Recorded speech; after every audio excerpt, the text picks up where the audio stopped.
qu'on a essayé de faire à la première saison de l'atelier, c'était de mettre en commun des territoires pilotes et de vérifier s'il y avait des principes directeurs communs à ces démarches de transition et des principes qu'on a identifiés et cristallisés dans un référentiel. Se joue dans la saison 2 l'idée de voir si ce référentiel, ces principes directeurs, sont utiles pour travailler la transférabilité d'expériences complexes auprès d'autres écosystèmes territoriaux. On n'est plus sur des petites villes pilotes, on est sur des régions, des communautés d'agglos, des métropoles, d'autres communes, des communes embarquées parfois par des collectifs citoyens, des territoires qui ne sont pas des collectivités, comme des universités ou des associations foncières.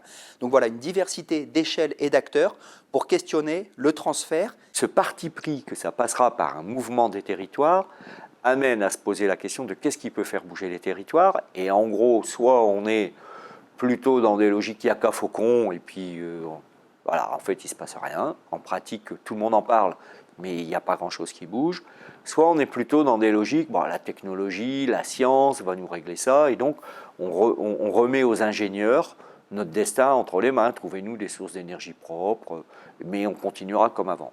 Nous, notre conviction, c'est que ce n'est pas là que ça se joue, c'est que c'est dans une conduite de changement sociétal, c'est-à-dire que ce n'est pas de la faute des élus, de la faute des consommateurs ou de la faute du monde de l'entreprise, c'est une réorientation globale vers un modèle plus vertueux, qui respecte la planète et qui respecte plus l'humain. Et le travail que l'on fait actuellement, c'est de dire qu'est-ce qui peut permettre d'enclencher cette conduite de changement, ce changement d'imaginaire. Il faut à la fois agir vite, parce qu'on est dans une urgence climatique, écologique, et en même temps conduire le changement de posture, de travail, ce qui demande énormément de temps.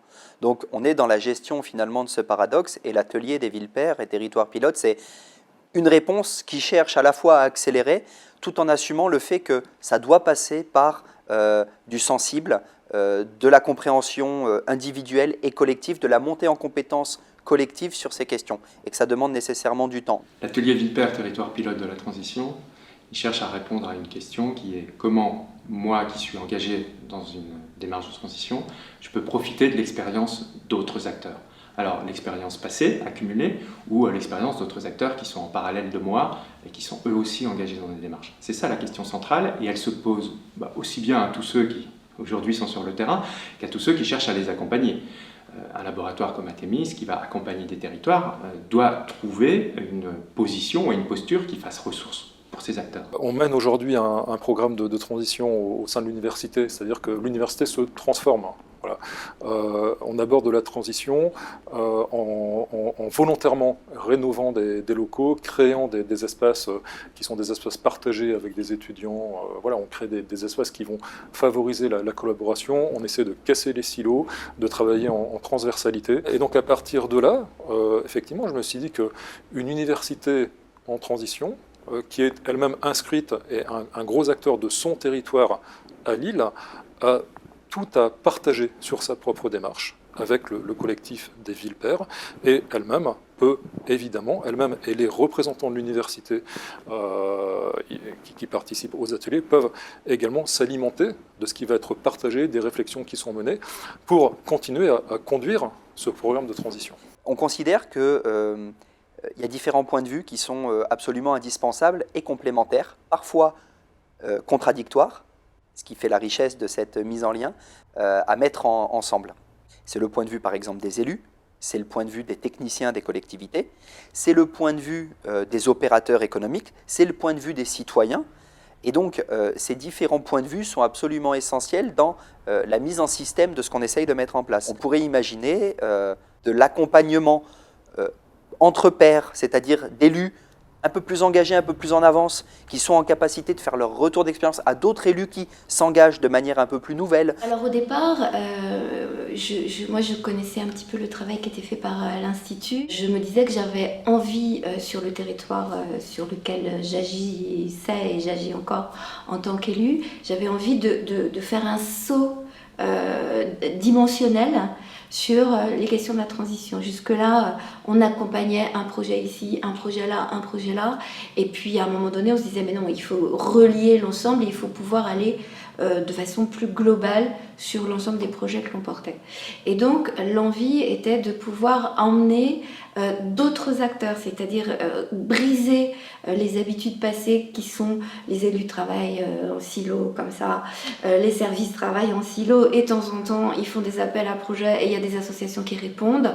Briser tout ça et se dire à un moment donné on va regarder une problématique, on va regarder une envie et on va se mettre à travailler ensemble. Le principal point d'appui, finalement, c'est la reconnaissance que tous ces acteurs travaillent. Quand je suis un habitant sur mon quartier et que je m'engage comme ça dans une initiative, quand je suis un technicien dans une collectivité, quand je suis un élu qui pense une politique publique, quand je suis un acteur économique qui cherche à apporter une réponse nouvelle, je travaille. Donc le point d'appui pour accompagner ces personnes, c'est la reconnaissance de ce travail-là et la capacité à confronter son propre travail au travail des autres dans les autres démarches de transition.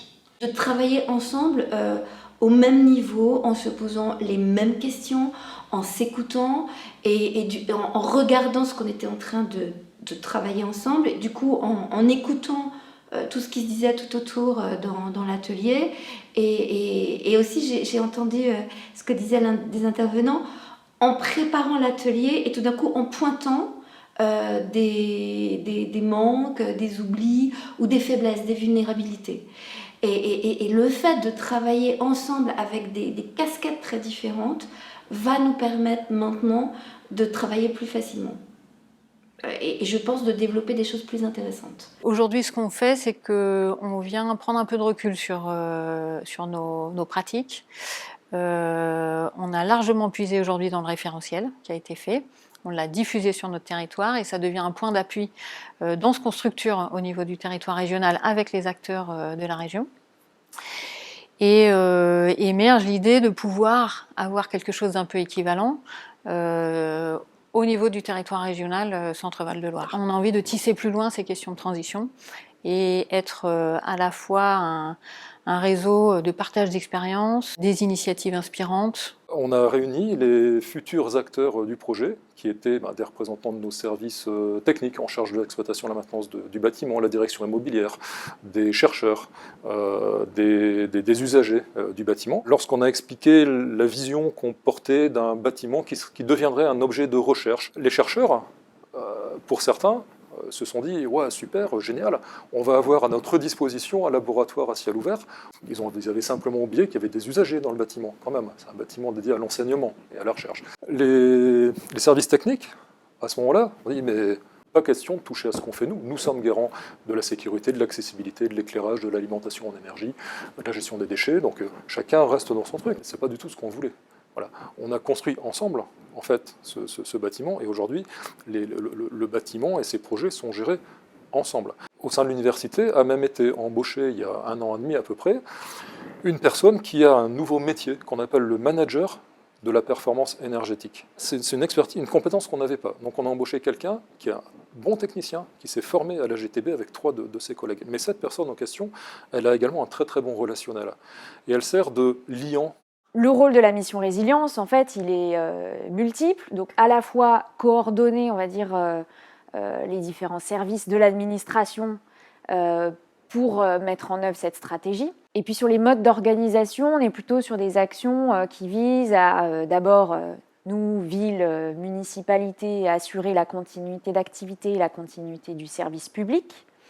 Mais aussi à mieux mobiliser l'intelligence du territoire, travailler avec les habitants, avec les citoyens, avec les entreprises, les opérateurs de réseau, partager les connaissances, comment on s'appuie sur les habitants, comment on leur donne davantage les outils, où on accompagne leur volonté d'engagement pour qu'ils puissent être en capacité de répondre à tous ces défis. Je suis très intéressé par la démarche Villepert parce que le cœur de l'activité, que ce soit le Collège des transitions sociétales ou la Fulchantrerie que je dirige, le club d'entreprise, on est confronté à la question de la coopération. Donc on est très intéressé par comment mobiliser les élus et les services du côté de la société civile, et à l'inverse, de voir comment les élus et les services s'intéressent à comment mobiliser la société civile m'intéresse également, puisque nous sommes dans la logique, dans la recherche d'une co-construction de politique publique, d'être co-auteur de politique publique sur nos territoires. Alors, ce qui m'a très très intéressé dans le référentiel des villes-pairs lorsque j'en ai pris connaissance, c'est d'une part la méthode employée. Parce qu'on n'est pas là dans une étude un peu réalisée par des externes, même s'il y a des experts un peu extérieurs aux collectivités en question, mais le référentiel, il est coélaboré par les territoires. Et, voilà. Et donc on part des porteurs de projets, enfin élus, porteurs de projets et autres, dans les territoires qui coélaborent ensemble, avec une méthodologie qui est bien rodée, c'est important, ce référentiel. Alors ce que je trouve particulièrement intéressant, ce sont les réponses à des questions posées dans le groupe qui viennent renforcer quelque part des hypothèses qu'on avait. Alors je vais prendre l'exemple qu'on a écouté ce matin sur la question d'associer des élus et des services dans un conseil d'administration pour pas que ce conseil d'administration soit hors sol. Et donc cette dualité élu-service et bien évidemment la société civile dans ce projet collectif nous semblait une hypothèse à travailler et qu'on a explorée pendant quelques années, mais qui est confortée par ce qu'on a entendu ce matin, par les expériences des uns et des autres. Venir se confronter et se mettre avec d'autres qui ont mené ces choses, moi je trouve que ça apporte du réconfort parce qu'on s'aperçoit qu'on n'est pas complètement à côté de la plaque sur les questions, sur les enjeux, qu'on a bien plus de choses en commun qu'on pourrait le penser, alors qu'on a des contextes très différents sur comment faire, comment mobiliser, comment pérenniser, vers quel horizon aller. Et donc, c'est plutôt confortant. Et je dis pas forcément réconfortant, mais confortant pour continuer et pour se dire que on est dans un mouvement plus global. En essayant de structurer ces acquis, ces expériences, de voir les convergences, eh bien, ça nous donne une ossature, en fait, à toutes ces démarches de transition. Ça nous permet d'avoir des points de repère, de se dire, ça, on peut considérer que c'est acquis, en tout cas pour aujourd'hui, on peut se reposer fermement dessus. Ça, on voit que ce que je pensais très important, chez moi, en fait, je vois que ça peut être secondaire, parce que c'est pas ça qui était vraiment déterminant. Cette logique intégrée, multi-bénéfices, de recherche constante des co-bénéfices, moi je l'ai retrouvée dans le référentiel. Elle fait vraiment partie du référentiel des villes en transition et c'est une des clés, c'est-à-dire cette recherche permanente où on va tirer la pelote. Ok, on a un processus enclenché, des faits qui se sont penchés sur un berceau, un espace commun, un lieu commun, un lieu de dialogue. Tirons les ficelles de tout ce que ça peut permettre en termes de politique publique. Et après, ça va varier évidemment en fonction des échelles. On discute à des échelles très très différentes. La ville de Paris, le San-Goël, nous dans le cadre du réseau des 100 villes, on discute avec Tokyo, Mexico. Mais finalement, on réalise qu'à toutes les échelles, selon les enjeux, on trouve des solutions. Et dans l'exemple des cours Oasis, des cours d'école transformés en Oasis, c'est vraiment ça, c'est-à-dire que ce sont les élèves qui vont dessiner leur cours d'école, les habitants du quartier qui vont définir ce qu'ils veulent faire de cet espace, et ça va venir irriguer ensuite les cahiers des charges, les CCTP de nos collègues, des sections locales d'architecture, etc., qui, par ce dialogue-là aussi, par cette ouverture-là, changent leur pratique progressivement, apprennent de nouvelles choses et viennent renforcer eux aussi leur expertise. On ouvre nos chakras aussi, entre guillemets, au sein de l'administration. Et cette porosité, ce dialogue entre les expertises du territoire, mais y compris l'expertise usagée, elle est vraiment très intéressante. En tout cas, c'est ce qu'on va chercher au quotidien. Ces échanges à l'atelier des villes-pairs, ils permettent aussi, d'une certaine manière, de retrouver une famille professionnelle, où on partage vraiment ces ingrédients, ou ce qui dans le référentiel s'appelle les balises, mais qui sont en fait des sortes d'invariants qui nous permettent vraiment d'agir ou de trouver des repères. Disons que le groupe de travail des villes-pairs nous permet à nous, en tant que collectivité, de prendre un peu le temps de se poser, d'être dans l'analyse de pratique, à la fois les nôtres et à la fois celles d'autres territoires, et de tirer des enseignements voilà, des questionnements, parce que évidemment, l'action publique, elle se construit avec les gens, avec les questionnements. Alors, la ville de Paris, qui a lancé une invitation très très large auprès des habitants pour qu'ils deviennent des... j'ai oublié le terme. Des ambassadeurs, on va utiliser le terme d'ambassadeur. Donc la ville de Paris qui a envoyé un appel large auprès des habitants pour qu'ils deviennent ambassadeurs en fait, de l'environnement et de la démarche de transition de la ville. Ils pensaient avoir quelques centaines de personnes volontaires, les volontaires, ils ont appelé ça les volontaires. Et il y en a eu 15 000. Voilà, donc un truc dont finalement on ne soupçonne pas l'efficacité. C'est un programme qu'on a déployé depuis 2 ans de mobilisation d'un réseau de citoyens qui soit formés et solidaires, capables donc d'agir face à une crise comme au quotidien. Comment comprendre l'impact qu'aurait une inondation majeure ou une crue chez eux, à la végétalisation de la rue en bas de chez eux, à comment aller vers les personnes à la rue, aux gestes qui sauvent, comment accompagner les personnes âgées, et quels étaient les outils dont ils disposaient et comment ils pouvaient, en tant que citoyens, se rendre utiles, agir.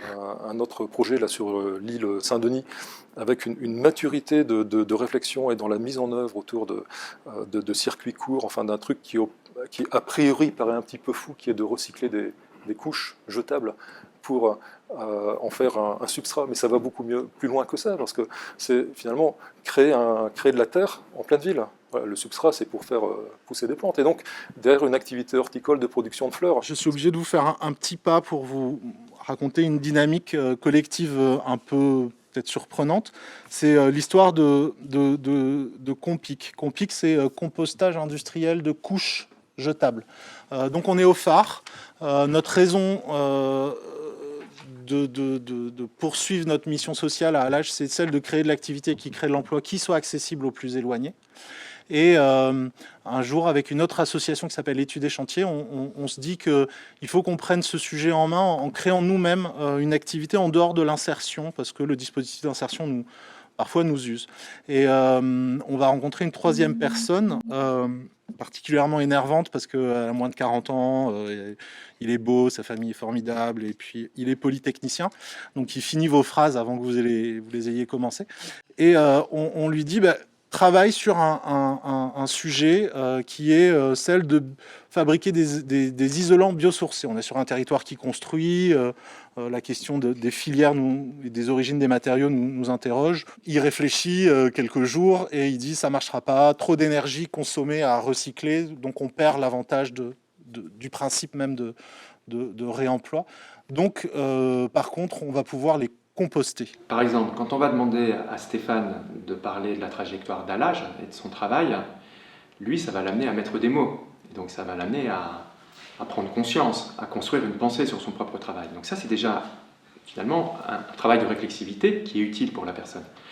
Et quand il va partager son expérience avec celle des autres participants, ça va créer un écho, un double écho. Je prends appui sur le référentiel, mais j'installe autour du référentiel un espace qui permet à chacun de parler de son propre travail et d'avoir l'écho de pairs, c'est-à-dire de personnes qui sont confrontées aux mêmes enjeux de travail. Et ce faisant, on construit une appropriation des enjeux et finalement un transfert d'expérience d'une situation à une autre. Et ils nous tiennent debout. C'est ça, être debout, avancer, se tenir debout et dans se tenir debout, faire aussi que tout le monde se tienne debout et contribue à sa façon à ces changements qui nous sont imposés. Et donc, il faut qu'on ait une ossature et individuelle et collective. L'expérience des autres, elle est absolument fondamentale. D'abord pour comprendre ce qu'on vit soi-même, parce qu'en fait, on a besoin de cet effet miroir pour soi-même comprendre où on se situe dans le monde, dans la société, dans son activité. Et donc sa propre expérience est absolument indispensable aux autres pour qu'ils puissent eux-mêmes mener leur projet. Et ce qu'on joue ici dans l'atelier, c'est justement un éclairage de l'expérience des uns et des autres pour être en mesure, les uns par rapport aux autres, de se situer collectivement L'idée, c'était de vous mettre un petit peu, vous retracer la jeunesse du projet. Nous, on est sur un jeune projet, hein, contrairement à ce matin, qui n'est pas non plus un vieux projet, mais nous, on est encore plus jeune. Et donc, l'idée, ça va être, avec cet exercice-là que je vous propose, c'est de vous remettre dans l'état d'esprit vraiment de la jeunesse du projet. L'idée de discuter de, comme l'a souligné Bertrand, c'est le contenu technique. C'est ce qu'il faut faire pour tenir le 1,5 degré. On l'impose, comme c'est proposé là, ou on le fait nous-mêmes. En tout cas, il faut le faire pour tenir le 1,5 degré. Et là, on est en janvier 2019, première réflexion, et la Fondation de France lance un appel à projet qui s'appelle « Transition écologique, ici et ensemble », qui, en gros, répond bien à ce que, du coup, j'avais envie de faire et ce que j'avais proposé à Alexandra et Frédéric, on va les voir juste après, de dire, bon ben, on essaye autre chose, on essaye notamment de s'appuyer sur les citoyens, de faire prendre conscience aux citoyens de ce que vous venez peut-être un petit peu de vivre là, de dire mince, on est encore très loin du compte en fait. Et donc on continue à se voir et on travaille sur le projet et on monte l'association Vent d'Ouest qui va être porteuse du projet. Du coup nous, le propre du projet, on n'entre pas, ça va être je crois l'objet de questionnement, on n'entre pas par une porte thématique, par un projet emblématique qui prend une entrée et puis qui propose ensuite d'impulser quelque chose. On propose de travailler largement sur toutes les thématiques, d'alimenter les réflexions et puis de faire émerger du coup des choses. Pour nous, c'est des choses qui racontent la façon dont les gens sont en train d'inventer l'avenir sur les territoires. Et donc, le référentiel, pour nous, il va être surtout utile pour l'ingénierie, c'est-à-dire les acteurs intermédiaires qui accompagnent les acteurs du territoire dans ces processus de montage des initiatives, d'accès à des subventions. On se pose beaucoup de questions sur, donc étudiant en architecture, on se pose beaucoup de questions sur notre métier, la manière de le faire. On décide de prendre l'île Saint-Denis comme territoire d'expérimentation, de faire un diplôme utile et donc de se mettre à se retrousser les manches et aller sur le terrain. À l'époque, voilà, c'est des idées d'étudiants, donc on a des connaissances par nos différentes expériences de ce qu'est la collectivité, de ce que sont... Voilà, qu'est-ce qu'est un quartier populaire, etc. Mais du coup, il va falloir qu'on le confronte au réel. Ce diplôme se passe plutôt bien et c'est pour vous expliquer un peu la posture aussi de cette commune. C'est pas pour rien qu'on l'a choisi aussi au départ. On vient d'avoir notre diplôme, on monte une association et on nous dit voilà, ce que vous avez fait, c'est plutôt intéressant, ça ouvre des pistes. On vous fait confiance et on vous demande de défricher un peu, de voir comment se placent les habitants par rapport à ce qui peut leur arriver, par rapport à ce gros programme. Allez-y. Voilà, donc on écrit un peu ça ensemble et nous on est libre de toute proposition. À partir de ça, du coup, on crée différents dispositifs et puis on est confronté à la question de la mobilisation habitante. À chaque époque, je suppose que les gens pouvaient construire leur futur, mais là, je pense qu'on vit une époque effectivement où on a bien conscience en fait des problématiques qu'on a affrontées, qu'on doit déjà affronter, qu'on aura affrontées de plus en plus dans l'avenir.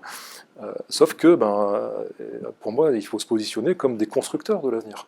Voilà, quel futur on souhaite et comment effectivement on le fait. Et là aussi, cette démarche des ateliers des villes-pères, territoire pilote de la transition, une ville est une ville en transition, un territoire est en transition parce qu'il a compris qu'il devait construire son propre avenir et l'avenir de la planète. Et c'est parce qu'on va le faire collectivement qu'on va créer l'assemblage de sociétés qui va permettre de répondre aux problèmes. En tant que maire, je suis qu'une toute petite partie du problème. Chaque citoyen, il en a une petite partie. Chaque acteur économique aussi. Et c'est la convergence de ces acteurs dans une vision. Si la France pouvait, dans les 5 ans qui viennent, se donner une vision partagée de ce que serait son développement dans une logique de transition et que c'était tout le monde ensemble pour le porter, ça aurait une puissance de feu extraordinaire.